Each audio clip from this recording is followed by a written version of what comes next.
Hello friends, good afternoon and welcome to EduSite Live Lectures. Dear friends, today in philosophy we will be talking about answers to skepticism part 2. To discuss this topic we have with us our subject expert Dr. Ajay Verma. Dr. Verma is Associate Professor in Center for Philosophy in School for Social Sciences, JNU. Without further ado, I would like to welcome Sir to our studios and request him to start the lecture. Welcome, Sir. Hello viewers, so you would remember that in the last lecture we talked about skepticism and regarding that we saw some of the main arguments that skeptics seem to offer against the possibility of knowledge. We learned that skepticism basically, the term skepticism basically refers to an epistemic position where the person who believes in skepticism denies the possibility of knowledge at all. So basically, the idea there is that since we can never be sure about our sense data, because our only contact with the world is that through sense experiences. So this is the only way in which we are in a certain way connected with the world, which we believe is there outside of us. So generally our general belief is that there is a world outside of us, which in a certain sense is real, also which is physical in nature, and which constantly sends out sense data to us. And our only access to this world is through this sense data.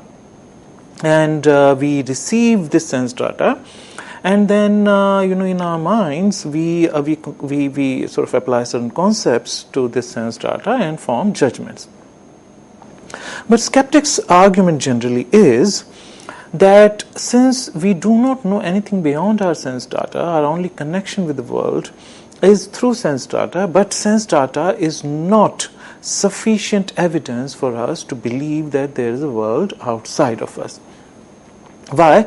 Because sense data, according to skeptics, often beguiles us, in the sense that we have some kind of certain kind of sensory experience, even in our dream sequences, and in the situation of error, where at times sense data coming to us from certain object has a certain kind of representation, and we apply wrong concepts. So we sort of conceptualize it in a way that does not conform, that is not in consonance with the actual nature of the object. So in those cases, we realize that there is a mismatch between the representations as received by us, coming from the object concerned, and the way sort of we form a judgment about that object and the actual nature of the object. And since these things often happen, therefore a skeptic tries to a person who believes in who doesn't believe in the possibility of knowledge argues from there that it's very much possible that we may be dreaming all the time. So basically the person who assumes this epistemic position, namely skepticism, is looking for an argument which would act as a conclusive evidence, or give a conclusive reply to why and how our present sense experience may not be an error or dream sequence of any sort. So we also saw in our last lecture that some of the main arguments are that we could be dreaming about the world, and we learned about how Descartes uses doubt to arrive at certain indubitable foundations of knowledge. And we also saw how in the modern times the same argument is presented in a slightly different way in the form of example of brain in a vat. The example of brain in a vat basically is an idea that we could pretty well be simply brains in the vat, and since all our thinking, all our conceptualizations, all our formations of judgment happens through the activity of mind. And since sense experiences are also in a certain way thinking, different different thinking processes, different mental processes. Therefore, there always lurks a possibility that we could pretty well be simply brains somewhere in some vat in some part of the universe. And maybe since all our experiences are basically, biologically speaking, they are nothing more than just impulses happening, certain chemical reactions, certain electrical impulses being received and sent out from the brain. So therefore brain could be always stimulated or in a certain way that we might believe brain could be stimulated in a certain way that we start believing that there is a world outside of us. So all our sensory experience could be simulated sensory experiences. So now, in order to establish, that through our knowledge enterprise, through through our knowledge generation, we are moving in the right direction. First of all, we must be able to counter on the skeptic's argument, and different philosophers do it in different ways. So, in our last lecture, we saw how Kant, though raises some of the important issues, regarding the possibility of knowledge, but soon enough he recovers, he shows how it's possible to recover, from the dead end that skepticism seems to lead us to, and then he tells us how we cannot deny that there has to be a God, and why that God wouldn't be of such nature that he would want us to be in deception all the time. So he shows us a possibility. He gives us reason. He tries to provide us reasons why we may never be mistaken about our worldly experiences. And then after Descartes, we also learned the arguments offered by Russell against skepticism. So in today's lecture, we'll look at some of the other replies that come from some of the other philosophers, in favor of possibility of knowledge, or alternatively, against skepticism. Against skepticism, which is a position, mainly demonstrating lack of possibility of knowledge. Now, so in that line, the next philosopher that next important philosopher that we need to discuss in that regard is G.E. Moore. He's another English philosopher who shows a lot of influence, from empiricist, tradition that existed in England at that time. So he gives another turn to the argument given by Russell that we saw in the last lecture. So G. Moore, as we may be already aware, is a defender of common sense. So in that same line, he argues that we don't need to put much efforts into refuting the arguments given by the skeptic. So he says, in order to prove that we may not be always in deception about our common sense beliefs, like a belief in external world and so on and so forth. So he says one very easy, simple, possible defense against skepticism could be that we need to, in response to skeptics' argument, we need to just look at our hand. So he argues, he says, just look at your hand. We know that our hands are real, hands are external objects. Therefore, we know that external objects are real. So the argument here is that we don't need to go very far in order to be able to refute the arguments offered by a skeptic. So in response to that, we just need to look at our hand.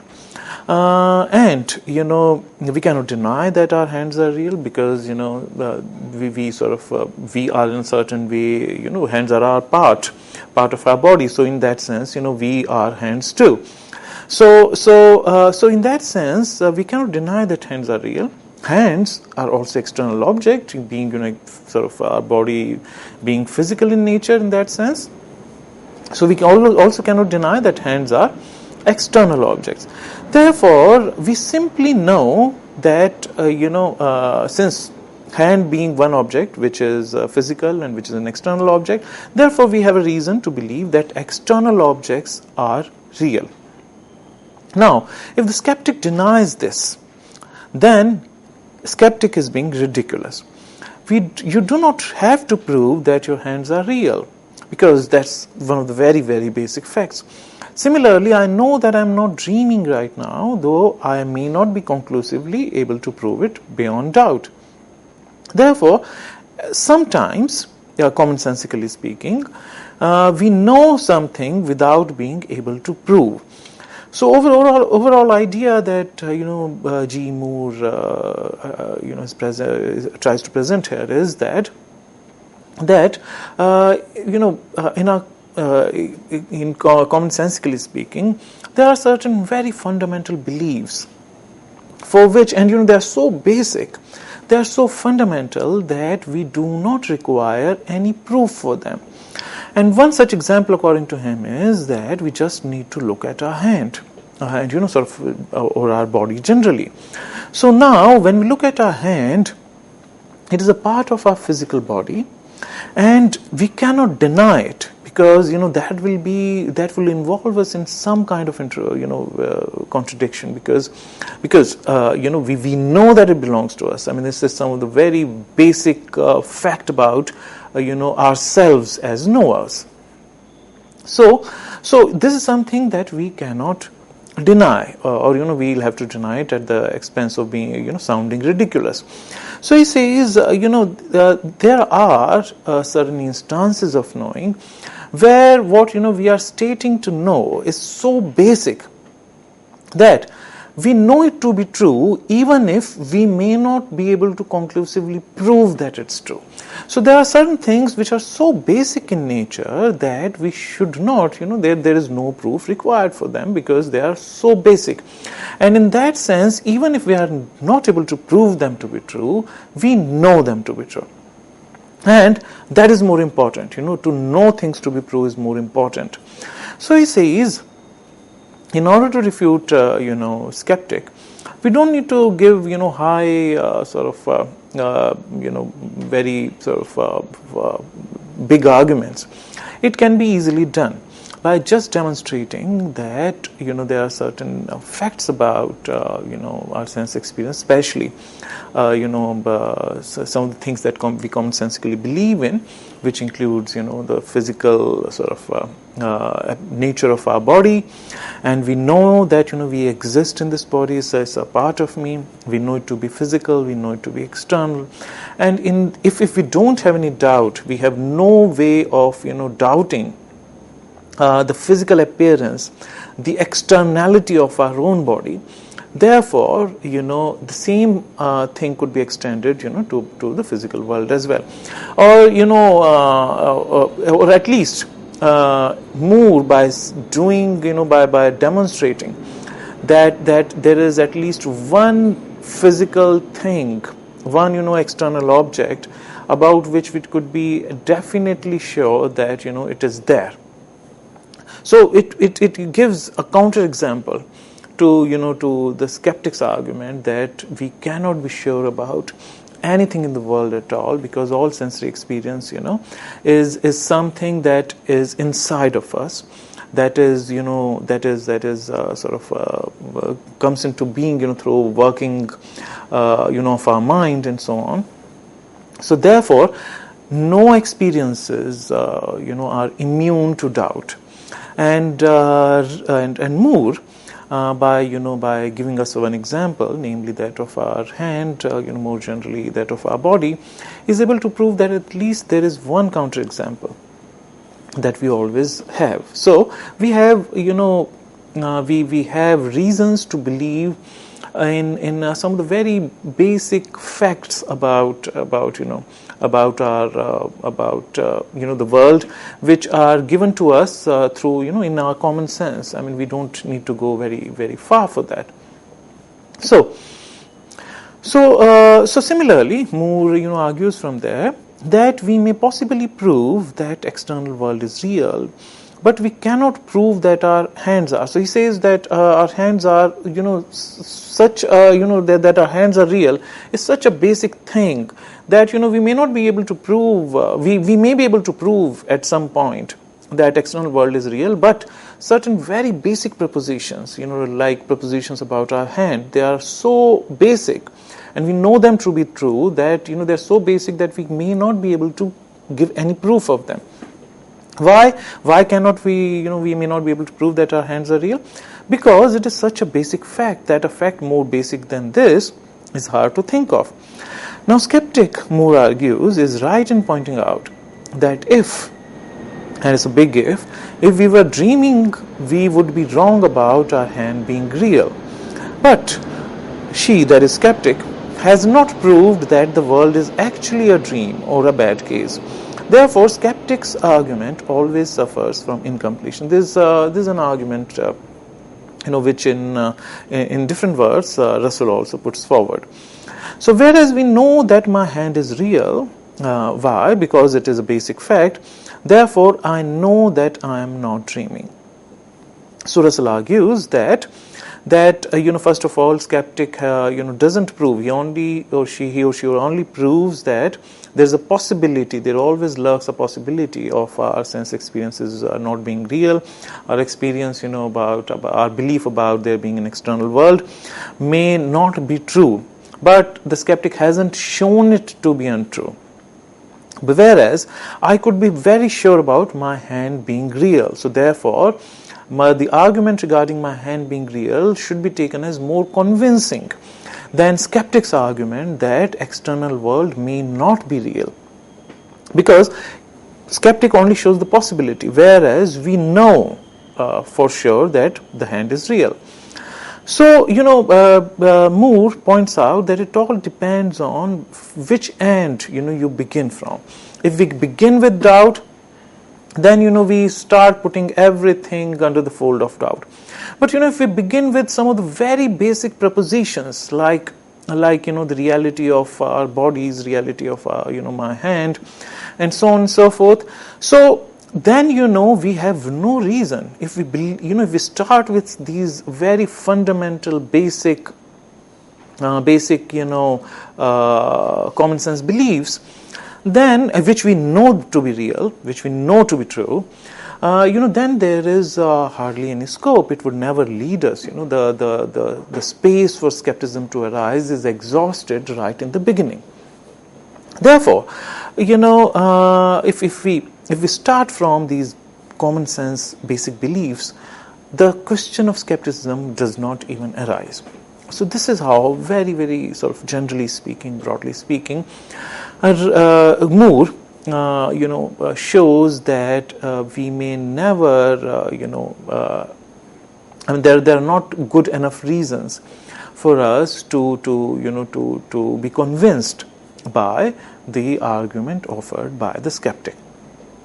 Now, if we look at, if we examine the arguments that are offered by Moore, we may observe that, though it's very convincing, but, if we examine it closely, it's not, it's not a kind of conclusive, perfect argument. Because at the end of the day, what Descartes, says is that in dream experiences, after all, we see bodies. In dream sequences, we even see ourselves, moving around at a particular place, and so on and so forth. We have experience of ourselves in the form of body, which in the dream sequence we think of as a physical body, sort of moving around in a particular kind of a space. So, to say that we have no reason to doubt that my experience of my body, my experience of my different parts of my body could is so basic that there is every reason for us to believe that it's real and it's external, is not sort of completely is not a complete answer to what Descartes seems to be saying. But at the same time, one of the merits one of the big merits of this argument is that this example is unique in the sense, the example of our own body or our own hand is unique because our body something very unique about our body is that when I give example of my own hand, it is physical, therefore we cannot deny that it comes along with a certain externality, so to speak. But at the same time, its externality is a part of my after all, the hand has certain sensitivity, and that sensitivity arises because because my hand or the sensitivity in it is infused by the consciousness that is already existent in the body. So the example of body that Moore offers is unique in this sense that example of hand is hand is a certain kind of object which is me and not me at the same time. It has to be undeniably me because it has certain sensitivity which is infused in it because the consciousness that resides in me.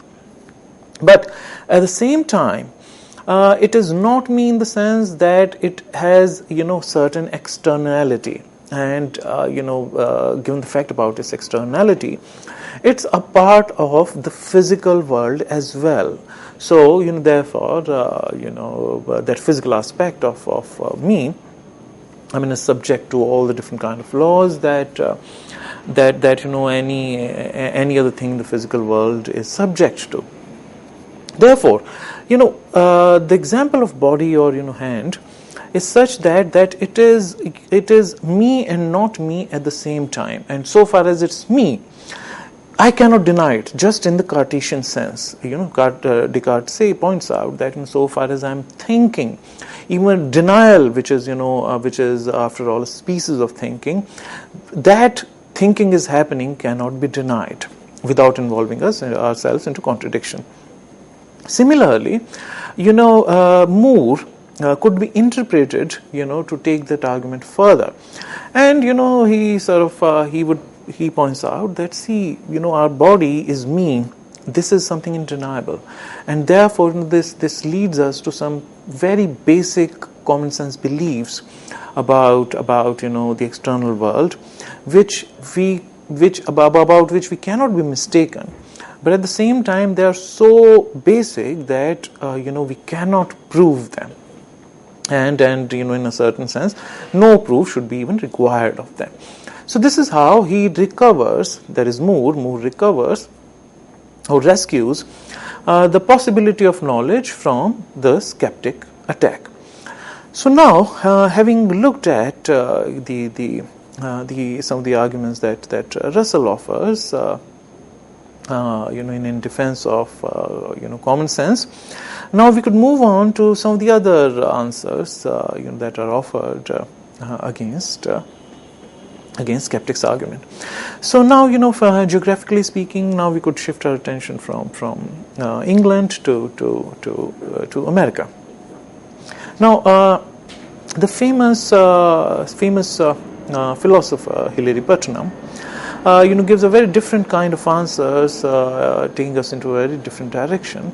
So he gives us a very different kind of answer in response to skepticism, and to do that he takes resort in an idea that he calls semantic externalism. We'll be looking at what semantic externalism means and what are the arguments offered by Hilary Putnam in a few moments from now. Thank you.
Welcome back, viewers.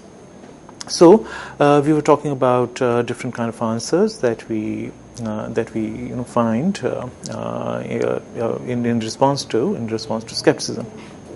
So we looked at how Russell shows us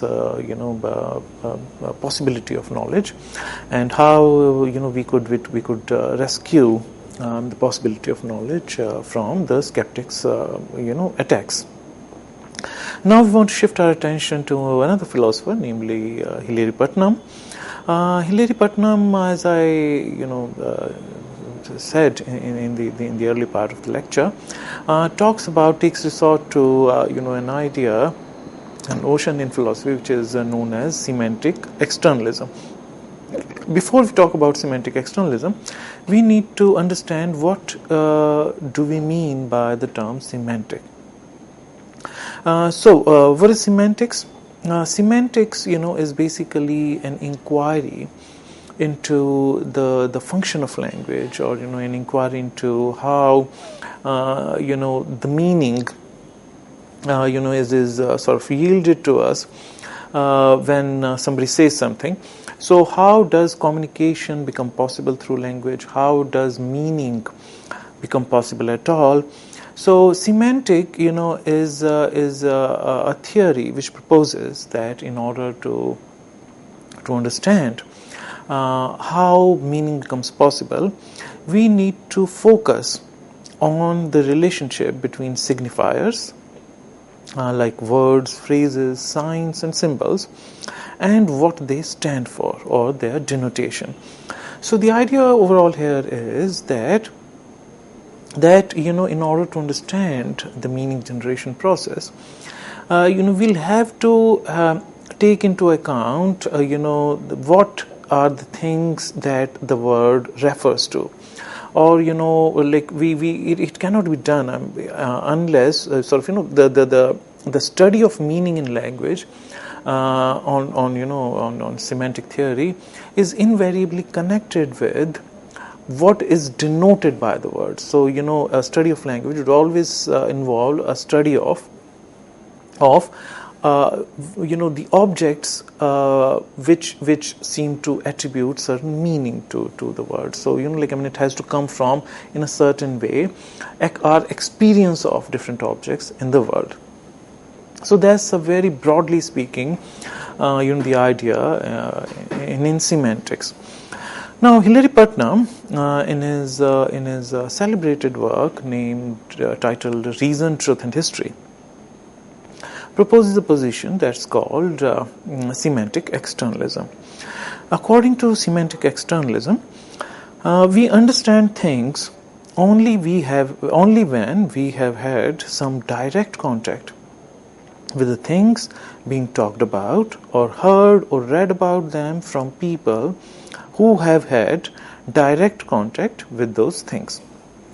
We may have different ideas about an object, but that has nothing to do with how to meaningfully use a word.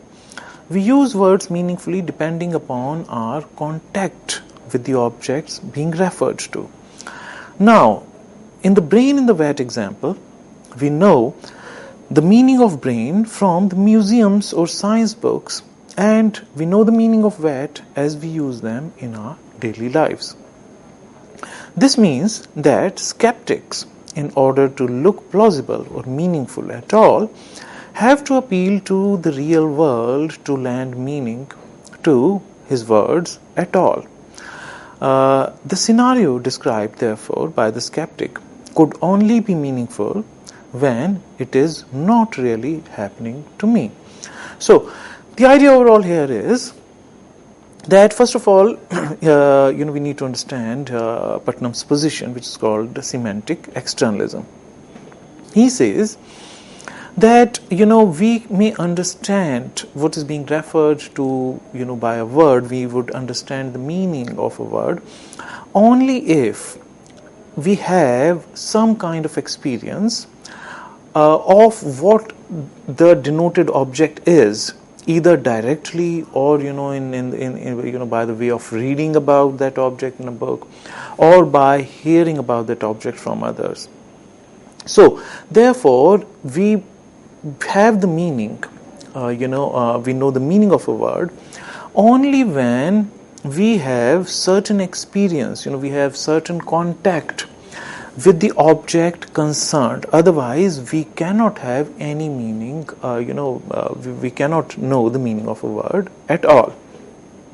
So in order to know, say for example, what a glass of water means, either I must have used it sometime or the other, or if I haven't used it, I must have read about it. I must have seen the diagram, the figure drawn somewhere of a glass filled with water, or I must have heard about it from somebody who must have seen it, must have used it.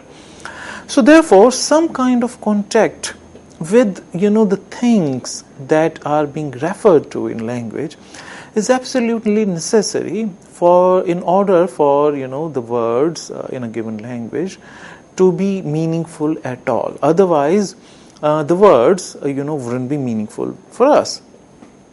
At the same time, Hilary Putnam argues, at the end of the day, we may have whatever kind of ideas, whatever kind of sort of complex idea about what an object could actually be. We may have all kinds of ideas about, so to speak, quote unquote, the actual nature of an object. So, say for example, water. For a common person, water would be something that that moistens any object. For some primitive in some ancient time, in some sort of primitive people might have believed that water is one of the elements, one of the five elements, one of the five fundamental elements, and that might have been their basic idea about water. Scientists, whereas, would believe that water is nothing but a combination of hydrogen and oxygen. So whatever sort of beliefs about the real nature of the object we might have, but in order to sound meaningful, we must take resort to some kind of direct contact that we must have had at some point of time with the object under question.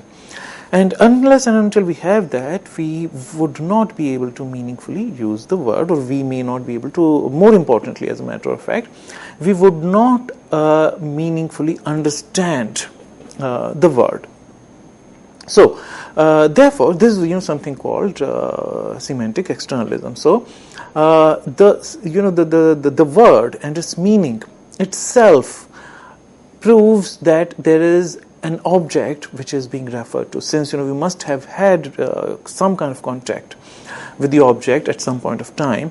Therefore, if the word is meaningful, that is in itself a good proof that some kind of a contact with the with the world is possible. Now he extends the same argument to the skeptic. So now when we hear skeptic's argument, it sounds convincing to us, or the question of conviction comes later. It appears meaningful to us only because we know what the skeptic is talking about. We have had contact with the things that skeptic is talking about. Say, for example, in the example of brain in the vat, we know what a brain means. Suppose we were living in a time when nobody had operated upon human body. We know that it wasn't allowed until very late in medieval times. So before Renaissance, it was not allowed to dissect human bodies. So nobody knew what exists inside the human the human skull. So now imagine at that time we wouldn't have known what brain means, how brain functions, and so on and so forth. So we know the meaning of brain because we have either seen it in museums, or we have read about it in our school books, or somebody has told us that inside a human body something like this exists, which is responsible for certain kind of functions. So we have already an idea of brain, and unless we have an idea of brain, we wouldn't even know what skeptic is talking about when he wants us to imagine ourselves as brain in the vat. Similarly, we know to understand what a vat means is even more is it even easier, because we have seen vat a vat all around us. We have seen it in kitchens, we have seen it in the market, and we have seen it so many times at so many places. So the very fact that we understand what skeptic is arguing, what skeptic means when he or she offers an argument, or namely a brain in the vat, the very fact that we understand is good enough to prove that we are right now not brains in the vat, because the meaning of these words becomes possible for us since we have seen brains and we have seen vats. So now this argument is a little sort of difficult to understand. So in order to understand, let's look further. What Putnam means here. So Putnam says, if I were really a brain in the vat, I would not have had resources to understand what it actually means to be a brain in the vat. We understand what the skeptic means when he wants us to imagine that scenario meaning the scenario of brain in the vat, only because we have had the right kind of contact with the brains and the vats.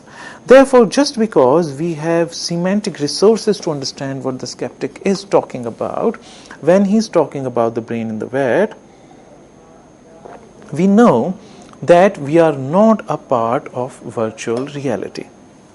So the idea overall here is that suppose let's take the argument that skeptic offers to its natural conclusion, to its conclusion. Let's suppose that we were actually brain in the vat all the while, but in that case, if we were brain in the vat, in that case we would have never had contact with the brain as such, and we would have never had a natural contact with the vat. And therefore if we had been brain in the vat, then it wouldn't have been possible for us to imagine ourselves as again being brain in the vat. We wouldn't have understood what it would mean for us to be brain in the vat. It becomes possible for us to imagine ourselves as brain in the vat because we are real physical, people. We are real objects. Therefore, counter, example becomes, possible for us to imagine. What if we were not so, but we were brain in the vat? But, if we were actually brain in the vat, then semantic resources for us to understand what a brain is, and semantic resources for us to understand what a vat is, these semantic resources wouldn't have been available to us. Therefore, this second order imagination, first of all imagining, sort of we being brain in the vat, and then imagining further that we are brains in the vat, that kind of thing wouldn't have been possible for us. So therefore, this is like dreaming and then dreaming in the dream. So, we know what a dream is because, we always recover back from the dream. If we were all the time in dream, then the word dream wouldn't have been available to us.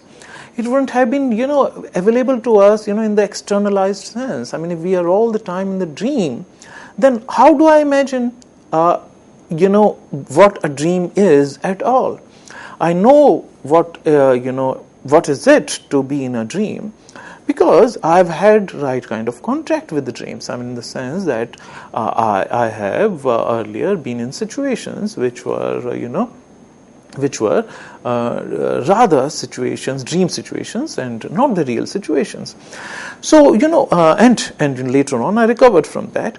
But a person who is always in the dream wouldn't understand what it is, what it means to be in a dream. Because that kind of semantic resource wouldn't be available to that person. So, this argument, when we examine it, looks like a very potent argument against skeptic. Looks like much more of a potent argument, in comparison with some of the earlier answers that we saw to skepticism. So, Hilary Putnam, from the point of view of his semantic externalism, proves that if one were if one were not in the real world, then it wouldn't have been even impossible for us to imagine ourselves being brain in the vat.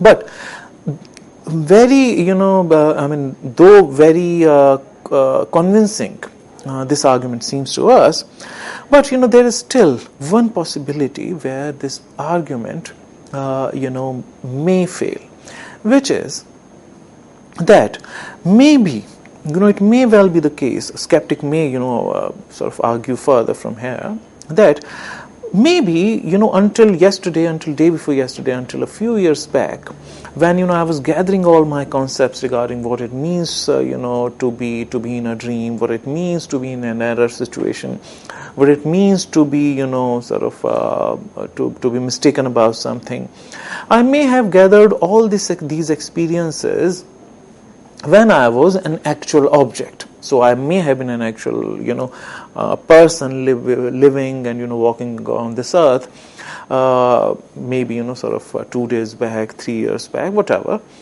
and may have gathered all these ideas semantically. But what if some alien takes me from here, and for all experimental purposes, puts us as brains in different vats and simulates the world for us. So in that case, I wouldn't be able to I may not be able to distinguish between the two. And if from this point of view, the argument offered by Hilary Putnam doesn't go far enough. So skeptic can always come back and say, well, you're right, that we gather meaning, it becomes possible for us to understand the meaning only when we have had the right kind of contact with the world, with the object being referred to, and so on and so forth. And this is how we we start understanding the world at all. But maybe that process, the meaning sort of generation process, actually happened in the actual world, but I may not be sure about it in terms of present, in terms of like in present, in terms of right now. But nevertheless, Hilary Putnam's answer to skepticism seems to be very convincing and seems to be one of the best possible answers available. Now, moving on from there, there is another American philosopher, namely David Chalmers, who also offers certain argument against skepticism. Now, Chalmers says most of our views about daily world are true, even if we are a brain in a vat. Even if I were having simulated experiences, the meanings and their network, is working fine. That is, say for example, science, we know that the world is ultimately made up of energy particles. We don't even know the nature of these fundamental particles with certainty. But that does not undermine the fact that we meaningfully do computations and all other work based on that computation. So skeptic scenario does not pose any real threat to most of the knowledge we care about. So overall argument here is, basically what Chalmers is doing here is that he trivializes, instead of offering any convincing answers to the skeptic. What it does is he trivializes skeptic's position. So he says it is not of much consequence at the end of the day whether we are actual human beings or whether we are brain in the vat, because even if we were brain in the vat, the knowledge that we have generated in past few decades and past centuries, we have had all the proofs to believe that in order to prove those propositions that we have arrived at mathematically, we have arrived at through experiments and so on and so forth. So it is not really of much consequence whether we are actual human beings or whether we are brain in the vat. The knowledge that we most of the time care about, that body of knowledge would hold the same important consequences for us. Whatever position about ourselves as knowers we might take. So the point here is that skeptic's position is greatly undermined, is trivialized in a big way by Chalmers, who says that most of our beliefs about our daily world would be true even if we were a brain in the vat. Even if I were a brain in the vat,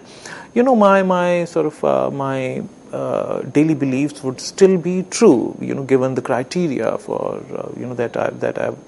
that I have stimulated, in order to believe them to be true.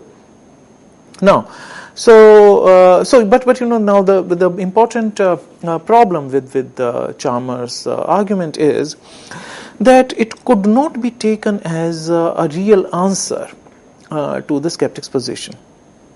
And as a matter of fact, as I just said, he does not even take into account. I mean, he does not want to even in a certain way properly face what skeptic is saying. All that Chalmers says is that we have formed certain beliefs about the world around us. We have a certain body of beliefs, we have certain body of knowledge already, which we have painstakingly sort of developed through the years, and it's not really affected even if skeptics' arguments were true. And let's always remember that a skeptic always shows us that it's possible for things to be like this. He never conclusively tells us that it is actually illusion. So what Chalmers is doing is, Chalmers just tells us that there is no reason why we should really take skeptics' argument so seriously, as if it were devastating for our body of knowledge that we have already before us. So as scientists, as mathematicians, as philosophers, we do not have really much to worry about, even if what skeptics were saying were true. So it's merely a trivialization of skeptics' position. Now, another philosopher, namely Timothy Williamson, has another answer to skeptic. So Timothy Williamson points out that certain kind of skepticism is necessary. So first of all, it begins with with showing us why skepticism is important. So he begins by showing us the value of skepticism, and in this context we must also remember that that skepticism has a certain value is not denied by, for that matter, even by Russell. Russell has this very small paper is titled On the Value of Skepticism. So where Russell shows that skeptic at the end of the day does some a very important job for us, and skeptic position is very important for healthy enterprise of philosophy or knowledge as such. Timothy Williamson, in the same line of argument, says that skepticism has a lot of value for us because skepticism is like an immune system. So once we observe that we may be mistaken about our worldview, we know that if our worldview or our view about a certain object happens to be incorrect, then it might have certain consequences for us. Say, for example, if we see a rope at a particular place, or if suppose there is an actual snake, let's reverse the example. Suppose there were an actual snake somewhere, and we see it as a rope, it might have very serious consequences for us, in the sense that if we approach the object believing that it's rope, and we try to touch it, then we are very likely to be bitten by the snake. And in case that snake happens to be dangerous, poisonous, it may have very, very serious consequences for us. So therefore, skepticism is a very is a very healthy habit. So skepticism, according to Timothy Williamson, is like a good immune system. Once we know that we in the past have been wrong about certain beliefs, we may always want to double check. We may always want to be doubly sure about the things that we seem to know, because these things at the end of the day may have certain serious consequences for us. So we always want to not only know things, but we also want to make sure that we are right about our belief regarding those particular objects, because it holds serious consequences for us. So skepticism that way is very important, has a lot of value for us, as common persons, as philosophers, as such. But it is healthy only in proportion depending upon the world and conditions of knowing. Taking it out of that particular scenario to be a universal scenario is like going too far with this faculty of ours. Attacking too much our premises is like something gone wrong with our immune system. It is like overactive immune system. So what Williamson points out here is that it's a healthy habit. Skepticism is there with us for certain reasons, and a certain degree of skepticism is very healthy for us as common people, and for that matter even as philosophers, as scientists as well. So, it's always good to make doubly sure about what we know. So, it's not enough just to be cognitively aware of something. It's always a good idea to ask questions, to ask, the questions regarding the veracity of that belief. And, it's always good to doubly make sure that, what we believe, about a particular thing is actually a right belief, and therefore is tantamount to the actual knowledge of that object. But what a skeptic does is, skeptic uses this faculty out of proportion. So just asking this question once is okay, but what skeptic does is he takes this faculty of doubt to its extreme, and develops sort of scenarios which put us in a certain sense in trouble. So what Timothy Williamson says is that when we start doubting too much beyond the limit of requirement, so we should doubt to the extent we need to doubt. And if we cross that limit, then we are doubting unnecessarily. That is tantamount to unnecessary doubt. That is like wasting our energies unnecessarily. So therefore, skepticism, habit of doubting, is good in a context, to the proportion that we may be mistaken about our beliefs. But if we sort of start doubting just because it is possible to doubt, then we are overly using that faculty of ours. And just like our overactive immune system becomes fatal for us, as we know that allergies are diseases which refer to something gone wrong with our immune system.